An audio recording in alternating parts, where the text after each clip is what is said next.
Hello guys, स्वागत है आपका हमारे प्यारे से चैनल IQ डॉट्स में। आज हम डिस्कस करेंगे मेंसुरेशन, जो कि वेरी मोस्ट इम्पोर्टेंट टॉपिक है मैथमेटिक्स के अंदर। इस टॉपिक से काफ़ी ज़्यादा क्वेश्चन आपके कॉम्पिटिटिव एग्ज़ाम जैसे एचपीटेट एग्ज़ाम में देखने को मिलते हैं। 4 से 5 क्वेश्चन हर बार इस टॉपिक से आते हैं आपके एचपीटेट एग्ज़ाम में, तो काफ़ी ज़्यादा इंपॉर्टेंट टॉपिक है ये आपके लिए। इस टॉपिक पे पकड़ बनाने के लिए आपके जो फॉर्मूले हैं वो आपको फिंगर टिप्स पे होने चाहिए, तभी आप इस टॉपिक के क्वेश्चन को आसानी से कर पाएंगे। तो सबसे पहले हम आपके साथ फॉर्मूले डिस्कस करेंगे, तब उसके बाद हम आपके साथ कुछ क्वेश्चन प्रैक्टिस करेंगे ताकि आप इन क्वेश्चन को आसानी से एग्जाम में सोल्व कर पाए। ठीक है, अगर आपको फार्मूले आते हैं तो आप डायरेक्ट स्किप कर सकते हैं to the question part of this video. तो सबसे पहले डिस्कस करते हैं हम फार्मूलेज। सबसे पहले हम टू डायमेंशनल फिगर्स के फार्मूले डिस्कस करेंगे। ठीक है, टू डायमेंशनल फिगर में सबसे पहली फिगर आपकी आती है रेक्टेंगल, जिसका एरिया लगभग सभी को पता होता है, that is length into breadth, that is A B. इस तरह से स्क्वायर का पैरामीटर क्या हो जाएगा, 4 इंटू ए। ठीक है, मतलब पैरामीटर होता क्या है बेसिकली, पैरामीटर बेसिकली होता है कि जो आपकी फिगर है या फिर पॉलीगन है उसकी टोटल लेंथ कितनी है, दैट इज इसको कैसे कैलकुलेट करते हैं, सम ऑफ इट्स ऑल साइड निकाल के। ठीक है, एरिया हो जाएगा ए स्क्वायर। इसी तरह से ट्राइंगल का पैरामीटर ए प्लस बी प्लस सी हो जाएगा। ठीक है, एस यहाँ पे रिप्रेजेंट कर रहा है सेमी पैरामीटर। ठीक है, एस रिप्रेजेंट कर रहा है सेमी पैरामीटर को, जिसका यूज हम हीरोइंस फॉर्मूले में करते हैं जो आपने 9th क्लास में पढ़ा होगा। ठीक है, that is S, S minus A, S minus B, S minus C brackets upon under root. ठीक है, अगर आपके पास हाइट दे रखी है, ठीक है, जैसे राइट एंगल ट्राइंगल है ना, और इसमें भी अगर आपके पास हाइट दे रखी है, तब आप इस फॉर्मूले का, इस शॉर्टकट फॉर्मूले का यूज करेंगे। ठीक है, तब आप इतना बड़ा लेंथी फॉर्मूला यूज नहीं करोगे, तब आप इस शॉर्टकट फॉर्मूले का यूज करोगे, that is half into base into height. Clear. अगर आपके पास इक्विलेटरल ट्रायंगल दे रखी है, ठीक है, इक्विलेटरल ट्रायंगल की सभी भुजाएं जो होती हैं, साइड्स होती हैं, इक्वल होती हैं, तो इसका सिंपल पैरामीटर 3a हो जाएगा। ठीक है, अगर आपके पास ये हाइट दे रखी है तब आप इस फॉर्मूले का यूज कर सकते हो, अगर आपके पास ये हाइट नहीं दे रखी तब आप इस शॉर्टकट फॉर्मूले का यूज करेंगे, that is under root 3.4 A square. ठीक है, अगर आपके पास आइसोसेलेस ट्राइंगल दे रखी है तब आप इस फॉर्मूले का यूज करेंगे, हाफ ए स्क्वायर। ठीक है, अगर ये एंगल 90 डिग्री का है, अगर ये एंगल 90 डिग्री का ना हो तब आपने हीरोइंस फॉर्मूले का यूज करना है इसमें। क्लियर। पैरेललोग्राम के लिए एरिया हो जाएगा base into height, that is H. और रोम्बस, रोम्बस की सभी भुजाएं बराबर होती हैं। ठीक है, तो इसका पैरामीटर हो जाएगा 4 टाइम्स ए। और एरिया इसका होता है half into D1 into D2। ठीक है, D1 और D2 यहाँ पे डायगोनल होते हैं। क्लियर। नेक्स्ट आपके पास है ट्रेपेजियम। ट्रेपेजियम कुछ इस तरीके की शेप होती है, या फिर कुछ इस तरीके को भी हम ट्रेपेजियम ही कहते हैं। ट्रेपेजियम में आपके पास सामने की साइड्स पैरेलल होती हैं। ठीक है, इसका जो एरिया होता है वो होता है half into height into sum of parallel sides, that is half into H into A plus B. Circle का सरकमफ्रेंस दैट इज पैरामीटर हो जाएगा 2 पाई आर, और इसका area pi R square. Semi circle का pi R plus 2 R that is diameter, और area half pi R square. Ring के लिए इस शेडेड रीजन का निकालना हो तो pi bracket R square minus are square इसका एरिया हो जाएगा। सेक्टर ऑफ सर्कल का एरिया निकालना हो, जैसे माइनर सेक्टर का निकालना हो, तो ये एंगल आपके पास जो दे रखा है, जैसे आपके पास ये मान लीजिए 60 दे रखा है, तो इसका एरिया हो जाएगा 60/360 multiply by pi R square. फिर मेजर का निकालना हो तो ये 60 का है, तो ये कितने का हो जाएगा 300 का, तो 300/360 गुना pi R square. Length of arc का निकालना हो, ये आपके पास एल होती है। ठीक है, इसका अगर आपने लेंथ निकालनी है तब आप इस फॉर्मूले का यूज कर सकते हो, θ/360 multiply by 2 pi R. Clear. अब डिस्कस करते हैं कुछ three dimensional figures. Three dimensional figures में जैसे सबसे पहली फिगर आपके पास क्यूबॉइड, जो आपकी रेक्टेंगल से ही मिलकर बनती है। ठीक है, इसका कर्व सरफेस एरिया या फिर लेटरल सरफेस एरिया क्या होता है, 2 into LB multiply by H. 2 into LB आपके पास पैरामीटर ऑफ रेक्टेंगल भी होता है। ठीक है, अभी हमने डिस्कस किया। टोटल सरफेस एरिया इसका होता है 2 into LB BH plus HL। Cube के लिए 4a² लेटरल सरफेस एरिया और 6a² टोटल हो जाएगा, और इसका volume length multiply breath multiply height, और इसका a³ हो जाएगा। क्लियर। राइट सर्कुलर सिलेंडर के लिए आपका कर्व्ड सरफेस एरिया, सिर्फ इस पोर्शन को हम बोलते हैं कर्व्ड सरफेस एरिया। ऊपर का सर्कल का एरिया और नीचे के सर्कल का एरिया इंक्लूडेड नहीं रहता है कर्व्ड सरफेस एरिया में। तो इसका कर्व्ड सरफेस एरिया होता है 2πr/h। जब हमने टोटल निकालना है तब हम इसमें हम ऊपर के सर्कल का एरिया और नीचे के सर्कल का एरिया भी जोड़ देंगे। तो सर्कल का एरिया क्या होता है πr², तो दोनों का क्या हो जाएगा 2πr²। ठीक है, तो इसमें से r कॉमन आ जाएगा, 2πr कॉमन आ जाएगा, तो h प्लस r ब्रैकेट में आ जाएंगे। इस तरह से भी लिख सकते हैं और इस तरीके से भी। राइट सर्कुलर कोन का कर्व सरफेस एरिया हो जाएगा πrl, और टोटल में नीचे का सर्कल का एरिया जोड़ देंगे तो क्या बन जाएगा πrl प्लस πr²। यहाँ से πr कॉमन ले लेंगे। कर्व्ड सरफेस एरिया स्फेयर का नहीं होता है, केवल टोटल सरफेस एरिया होता है, that is 4πr²। Solid hemisphere का कर्व्ड सरफेस एरिया 2πr² हो जाएगा, और टोटल में ऊपर के सर्कल का एरिया जोड़ देंगे तो 3πr² का। होलो हेमिस्फीयर है तो इसमें 2πr² ही रहता है। क्लियर। अब बात करते हैं वॉल्यूम की। वॉल्यूम में केवल आपने इस सिलेंडर के फॉर्मूले को याद रखना है, बाकी सब अपने आप डेराइव हो जाते हैं। कैसे? ये मान लीजिए आपके पास सिलेंडर है, ठीक है। अब आप इसमें सेम हाइट और सेम रेडियस का अगर एक कोन फिट कर देंगे, सेम हाइट और सेम रेडियस का एक कोन फिट कर देंगे, तब आप ध्यान से देखिए आपके पास कुछ इस तरीके के 3 कोन आपको एक सिलेंडर में बनने देखते हैं। ठीक है, एक सिलेंडर में मतलब कि 3 कोन आपके बन जाते हैं। तो मतलब कि एक सिलेंडर मेरा 3 कोन के बराबर हो जाएगा, 3 गुना कोन के बराबर हो जाएगा। तो अगर मेरे पास सिलेंडर का वॉल्यूम है πr²h, तो कोण का क्या हो जाएगा फिर वॉल्यूम 1/3 πr²h।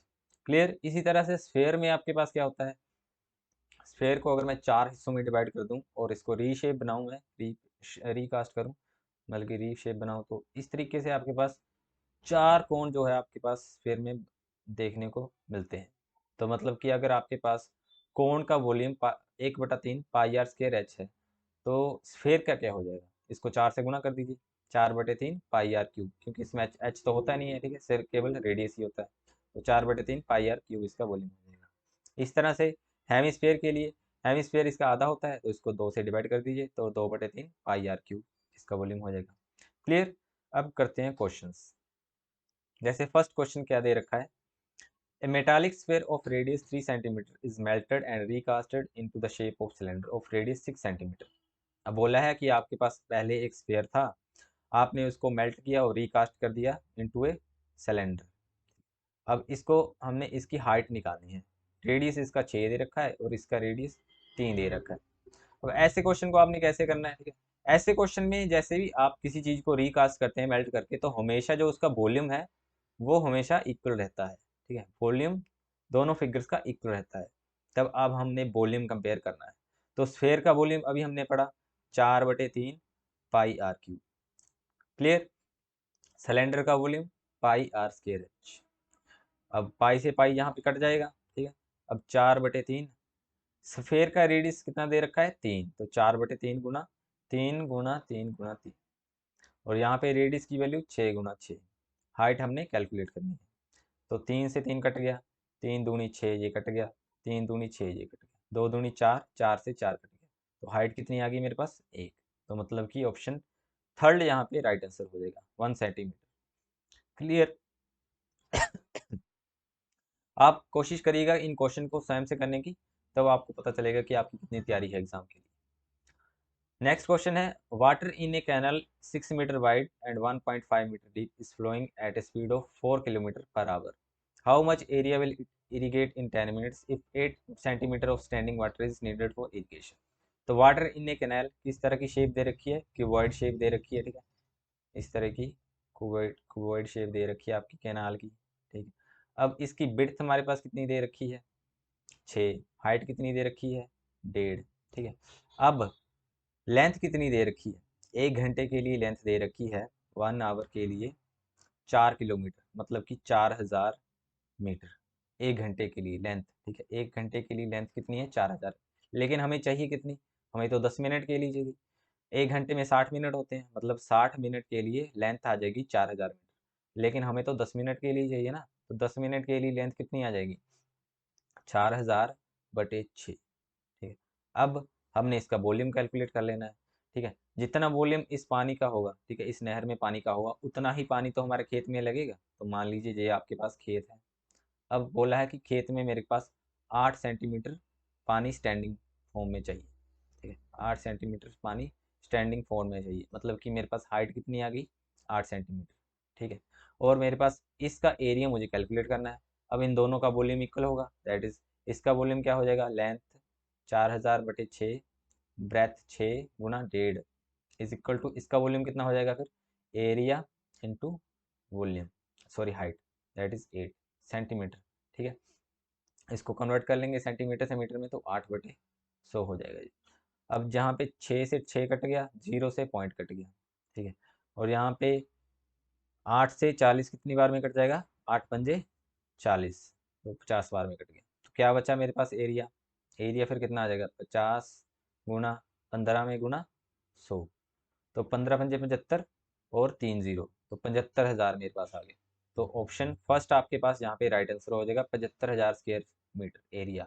ठीक है, नेक्स्ट क्वेश्चन है, the length of a room is 5.5 metre and width is this, find the cost of paving the floor with slab at the rate of ₹800 per square metre. तो काफ़ी आसान question है। आपके पास एक room है जिसकी length 5.5 metre है और ब्रेथ 3.75 मीटर है। ठीक है, अब बोला है कि मैंने इस पर टाइल या फिर पत्थर वगैरह लगवाने हैं, तो 1 मीटर स्क्वायर के लिए मुझे 800 रुपया देना पड़ता है।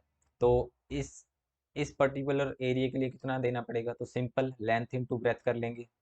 3.75 को 5.5 से गुणा कर देते हैं, 5 25, 35 2 37, 15 3 18, इस तरह से नीचे भी 1875 आ गया। 5 7 5 12, 8 9 7 16, 8 9 10 और 20 आ गया। तो मेरे पास 20.625 मीटर स्क्वायर एरिया आ गया। ठीक है, 1 मीटर के लिए 800 रुपया देना पड़ रहा है, तो इतने के लिए कितना देना पड़ेगा, इसको गुणा कर देंगे 800 से। यहाँ पे पॉइंट शिफ्ट हो जाएगा, जो 2 0 कट जाएंगे, यहाँ पे पॉइंट शिफ्ट हो जाएगा। 8×5 = 40, 4 बच गए, 8 दूनी 16, 4 20, 2 बच गए, 8 6 48, 2 50, 0 5, 8 दूनी 16, पॉइंट से ये कट गया। तो मतलब कि कितने रुपए आ गए मेरे पास, 16,500। तो ऑप्शन फोर्थ यहाँ पे राइट आंसर हो जाएगा, इतने रुपए लगेंगे मेरे को पत्थर डलवाने के लिए। नेक्स्ट क्वेश्चन है, if the length of rectangle is increased by 10%, then how much should the breadth be decrease so that there is no change in area. अब मान लीजिए आपके पास कोई रेक्टेंगल है, उसकी लेंथ मान लेते हैं हम L1 = 100 है, और ब्रेथ E1 मान लेते हैं 50। अब एरिया कितना आ जाएगा इसका, length into breadth, that is 5000। Clear. अब बोला है कि लेंथ को मैंने 10% बढ़ाना है, तो 10% 100 का कितना हो जाएगा, 10। तो लेंथ 2 कितनी हो जाएगी मेरे पास, 110। अब बोला है कि ब्रेथ 2 को कितना डिक्रीज किया जाए कि मेरे पास एरिया जो है 5000 ही रहे। ठीक है, तो मतलब कि जब मैं इसको कैलकुलेट करूंगा, तो 11 से 5000 काटना पड़ेगा, है ना। तो ये कैलकुलेशन लंबी चली जाएगी, तो इसको हम चेंज कर देते हैं, ब्रेथ B1 को हम 11 का मल्टीपल 44 मान लेते हैं। तो मेरे पास एरिया कितना हो जाएगा, 4400 हो जाएगा। क्लियर। अब B2 मैंने निकालना है। ठीक है, तो B2 मेरे पास कितना आ जाएगा फिर, 4400/110, 0 से 0 कट गया, 11 चौके 40, 44 40। तो B2 मेरे पास कितना आ गया, B2 मेरे पास आ गया 40। ठीक है, तो ब्रेथ कितनी कम होनी चाहिए, ठीक है, तो ब्रेथ कितनी कम है, पहले 44 थी, अब 40 होगी। तो अब इसकी परसेंटेज निकाल लेते हैं, तो 4 44 का कितना परसेंट आएगा, इसको कैलकुलेट कर लेते हैं। 4 से 44 11 टाइम में कट गया, 100 11 9 99, एक बचा 9 से ही 1/11, तो 9 से ही 1/11% मेरे पास आंसर आ जाएगा। ऑप्शन सी यहाँ पे, थर्ड यहाँ पे राइट आंसर हो जाएगा। क्लियर। नेक्स्ट क्वेश्चन है, A rectangular room is 10 meter long and 7.5 meter wide. The cost of covering the floor with carpet 1.5 meter wide at rate 250 per meter. तो मान लीजिए आपके पास एक रूम दे रखा है जिसकी लेंथ है 10 मीटर और ब्रेथ कितनी है 7.5 मीटर। उस पर आपने एक दरी बिछानी है, ठीक है, जिसकी चौड़ाई कितनी है, जिसकी चौड़ाई आपके पास दे रखी है 1.25 मीटर। ठीक है, मतलब कि ये 1.25 मीटर है। इस तरह से पूरे रूम में पहले कितनी दरियाँ बिछेंगी, ये कैलकुलेट कर लेते हैं। तो इसको डिवाइड कर देते हैं हम, 7.5 को 1.25 से, पॉइंट हटाने के लिए ऊपर 100 लगा देते हैं, नीचे 0 लगा देते हैं। 25 पंजे 125, 25 तिये 75, और यहाँ पे 5 से 5 दूनी 10, 0 0 से 0 कट गया, 3 दूनी 6। तो टोटल मेरे पास 6 दरियाँ यहाँ पे ब्रेथ को कवर कर लेंगी। ठीक है, टोटल 6 दरियाँ इसको कवर करेंगी। ठीक है, तो 6 दरियाँ कवर करेंगी, तो 6 गुणा 10, टोटल लेंथ कितनी हो जाएगी? टोटल लेंथ जो है दरी की, कारपेट की, 6 गुणा 10 कितनी हो जाएगी? 60 मीटर हो जाएगी। क्लियर? 60 मीटर मेरे पास लेंथ होगी। अब बोला है कि 1 मीटर के लिए मेरे को 250 रुपया देना पड़ता है। ठीक है, 1 मीटर के लिए 250 रुपये देना पड़ता है, तो 60 मीटर के लिए कितना देना पड़ेगा? तो 60 गुणा 250 कर देंगे। क्लियर? तो 25 के 150 और 2 जीरो, तो 15,000 रुपये मेरे पास लग गया कारपेट बिछाने के लिए। क्लियर? ऑप्शन सेकंड यहाँ पे राइट आंसर हो जाएगा। नेक्स्ट क्वेश्चन क्या है? The width of path around a square field is 2 metre and its area is 40 metre square. Find the cost of fencing the field at rate of ₹100 per metre. अब आपके पास क्या दे रखा है? बोला है कि कोई स्क्वायर है जिसकी आपको साइड नहीं पता है, लेकिन उसके इर्द गिर्द की जो पाथ है, जैसे पाथ बना हुआ है इसके इर्द गिर्द, उसका जो विड्थ है वो आपको दे रखी है। ये आपके पास दे रखी है 2। ठीक है, कितनी दे रखी है? 2। अब मान लीजिए स्क्वायर का आपके पास साइड x मान लेते हैं। ठीक है, तो इस बड़े स्क्वायर की साइड कितनी आ जाएगी? x+2 और x+2 इस साइड को, तो x+4 इसकी साइड आ जाएगी। बड़े स्क्वायर की साइड x+4 आ गई, छोटे की x मान ली हमने। ठीक है, अब इसका एरिया हमारे पास दे रखा है। अब इसको कैसे हम कैलकुलेट करते हैं इसका एरिया निकालने के लिए? बड़े स्क्वायर के एरिया में से छोटे का स्क्वायर माइनस, छोटे स्क्वायर का छोटे सॉरी छोटे स्क्वायर के एरिया को माइनस कर देते हैं। ठीक है, तो करते हैं हम ऐसे ही। बड़े स्क्वायर की साइड आ गई x+4। अब स्क्वायर का हम एरिया कैसे निकालते हैं? साइड इंटू साइड, तो स्क्वायर कर देते हैं, माइनस एक्स स्क्वायर। अब ये कितना दे रखा है मेरे पास? 40।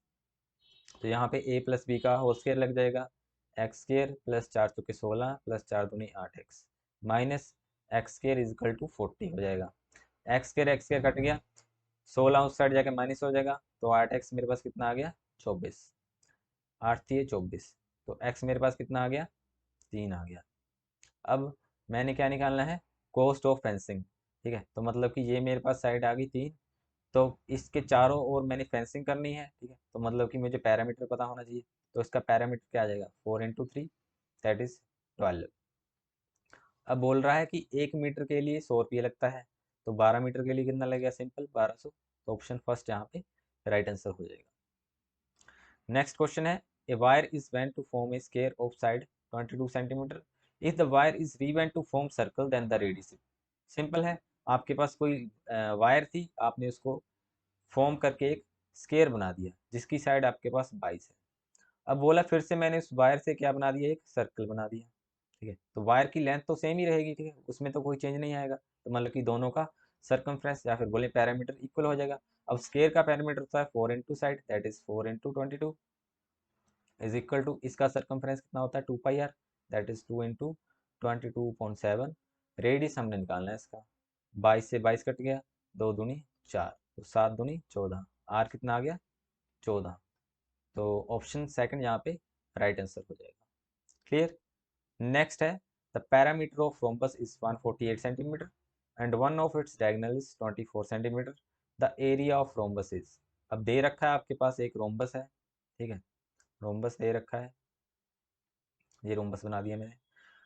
अब इसका पैरामीटर दे रखा है, इसकी सभी साइडें बराबर होती हैं that is 4 × a is equal to आपके पास 148 दे रखा है, तो a यहाँ से कितना आ जाएगा? 148/4, 4 × 12, 2 4 × 28, तो साइड मेरे पास आ गई 37। ठीक है, 37 साइड आ गई। अब एक डायगोनल आपके पास दे रखा है 24। ठीक है, तो इसको मान लेते हैं हम, ये 24 दे रखा है, तो इस साइड को 12 और इस साइड को 12। ठीक है, अब ये डायगोनल b2 इसको मान लेते हैं, ये हमने निकालना है। तो इसमें हम यूज करेंगे अब पाइथागोरस थ्योरम। क्या यूज करेंगे? Pythagoras theorem. ठीक है, पाइथागोरस थ्योरम क्या कहती है? हाइपोटेनियस का square is equal to base का स्क्वायर प्लस परपेंडिकुलर का स्क्वायर। ठीक है, तो 37 का स्क्वायर कर लेते हैं, 37 × 37 49, 21 4 25, 21 3 9 2 11, 9 6 3, तो मेरे पास कितना आ जाएगा जी? पी स्क्वायर कितना आ जाएगा फिर? 37 का स्क्वायर होगा 1369, 12 का स्क्वायर होता है 144, इसमें से 144 माइनस कर देते हैं, तो कितना आ जाएगा? 5 2 2 1, 1225। तो मतलब कि P मेरे पास कितना आ जाएगा, P मेरे पास आ जाएगा अंडर रूट ऑफ 1225। तो इसका अंडर रूट कितना होता है 35। ठीक है, तो P मेरे पास कितना आ जाएगा 35। अब 35 मेरे पास आ गई ये साइड। क्लियर, तो नीचे को भी फिर 35 है ना, तो मतलब कि मेरे पास D2 कितना आ जाएगा, D2 आ जाएगा 35 प्लस 35 70। D1 कितना दे रखा है 24। अब इसका एरिया हम कैसे कैलकुलेट करते हैं, half into D1 into D2, 24 गुणा 70। 2 से 24 12 टाइम है, 12 सत्ते 84, 840। तो 840 सेंटीमीटर स्क्वायर इसका एरिया आ जाएगा। क्लियर। नेक्स्ट क्वेश्चन है, Buduhi which has population of 4000 requires 9 litre of water per person. मतलब कि बुडूही की पॉपुलेशन 4000 हमारे पास है। ठीक है, एक व्यक्ति के लिए 9 लीटर पानी चाहिए एक दिन का। तो एक व्यक्ति के लिए 9 लीटर, तो 4000 व्यक्तियों के लिए 9 चौके 36। तो 36,000 लीटर जो पानी है मुझे एक दिन का चाहिए बुडूही में। अब वहाँ पे एक टैंक बना रखा है, ठीक है, क्यूबिकल टैंक यहाँ पे बना रखा है, और जिसकी मेरे पास लेंथ दे रखी है 15 मीटर, ब्रेथ दे रखी है 8 मीटर और हाइट दे रखी है 6 मीटर। अकॉर्डिंग टू क्वेश्चन मेरे पास क्या हो जाएगा, इन दोनों का वॉल्यूम इक्वल हो जाएगा। दैट इज कि कितने दिन ये चलेगा, है ना, तो मतलब कितने दिन n डेज ये चलेगा, n days into 36,000 is equal to इसका वॉल्यूम। तो इसका वॉल्यूम क्या आ जाएगा 15 गुना 8 गुना 6, तो 15 छक्के 90, 9 अट्ठे 72, तो 720 मीटर क्यूब आ गया। अब मेरे पास 1 मीटर क्यूब में होते हैं 1000 लीटर।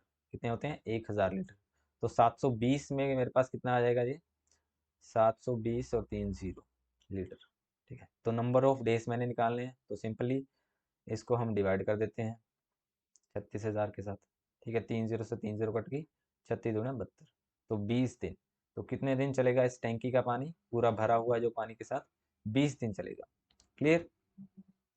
नेक्स्ट क्वेश्चन है, इस sphere of radius 12 centimeter is melted and recasted into right circular cone of height 12 centimeter. अब क्या दे रखा है कि मेरे पास क्या है, एक स्फीयर है जिसका रेडियस है 12, उसको हमने मेल्ट किया और क्या बना दिया, एक राइट सर्कुलर कोन बना दिया है। ठीक है, जिसकी हाइट हमें इस बार दे रखी है 12 और रेडियस हमने इस बार निकालना है। तो सिंपल, जैसे हमने फर्स्ट क्वेश्चन किया था, दोनों का वॉल्यूम इक्वल रहेगा, that is 4.3 pi R cube is equal to 1/3 pi R square H. 3 से 3 कट गया, पाई से पाई कट गया, तो इस साइड क्या बच गया 4 गुना 12 गुना 12। इस साइड मैंने R2 निकालना है, हाइट 12, 12 से 12 कट गया। ठीक है, तो R मेरे पास कितना आ जाएगा, अंडर रूट ऑफ 4 को क्या लिख सकता हूँ 2 इंटू 2, 12 इंटू 12। ठीक है, तो मेरे पास अंडर रूट में से यहाँ 2 का जोड़ा बाहर आ जाएगा और यहाँ पे 12 का जोड़ा बाहर आ जाएगा, 12 दूने 24। क्लियर, तो इसका आंसर क्या आ जाएगा 24 centimeter is the right answer. Clear. Next question है, if the surface area of two sphere are in ratio 16 और 9 देन वॉल्यूम विल बी। अब स्फीयर 1 और 2, ठीक है, तो 4 पाई आर स्क्वायर ये एरिया होता है सरफेस एरिया स्फीयर का। ठीक है, इन दोनों की रेशो कितनी दे रखी है, इन दोनों की रेशो दे रखी है 16:9। यहाँ से 4 पाई कट जाएगा, मतलब कि R1 अपॉन R2 का होल स्क्वायर की रेशो 16:9 आ गई। क्लियर, तो यहाँ से मतलब कि 4/3 का स्क्वायर, स्क्वायर से स्क्वायर कट गया, तो मतलब कि R1 रेशो R2 मेरे पास कितनी आ गई 4/3। अब मैंने वॉल्यूम की रेशो निकालनी है। अब वॉल्यूम का फॉर्मूला क्या होता है, वॉल्यूम का फॉर्मूला होता है 4/3 पाई आर क्यूब। ठीक है, यहीं तो मतलब कि मेरे पास एक तरीके से ये 4/3 पाई तो कट ही जाएगा, तो मतलब कि मैंने R1 क्यूब रेशो R2 का क्यूब निकालना है। तो 4 गुना 4 चौके 16 चौके 64 रेशो 3 3 होती है 27, तो 64 रेशो 27 राइट आंसर होगा। ऑप्शन में है नहीं दे रखा, इसको गलत कर दिया है, इसका आंसर 64:27 होना चाहिए था। क्लियर। नेक्स्ट है, if the area of trapezium is 550 centimetre square find the height of trapezium such that the length of its parallel sides is 16 and 9 centimetre. अब क्या है, पहले एक ट्रेपेजियम बना लेते हैं। ठीक है, अब इसका एरिया हमें दे रखा है, वो पैरेलल साइड 16 और 9 दे रखी है और हाइट हमने निकालनी है। तो तो हम इसका एरिया कैसे कैलकुलेट करते हैं, half into H into sum of parallel sides is equal to कितना दे रखा है 550। तो 16 9 25 हो गए, ठीक है। और 25 से कट जाएगा जी, 25 दूनी 50, 5 बचे, 25 दूनी 50, तो हाइट कितनी आ जाएगी 22 गुना 2 मतलब कि 44। 44 centimetre is the right answer. Option second आपके पास राइट आंसर हो जाएगी। क्लियर। तो गाइस ये थी आज की वीडियो। आई होप इससे आपको काफ़ी कुछ सीखने को मिला होगा। आप हमारे साथ कमेंट बॉक्स में शेयर कर सकते हैं अपना स्कोर, आपके कितने क्वेश्चन इसमें से राइट हुए। Thank you very much for watching this video. See you soon in next video. Stay connected with IQ Dots।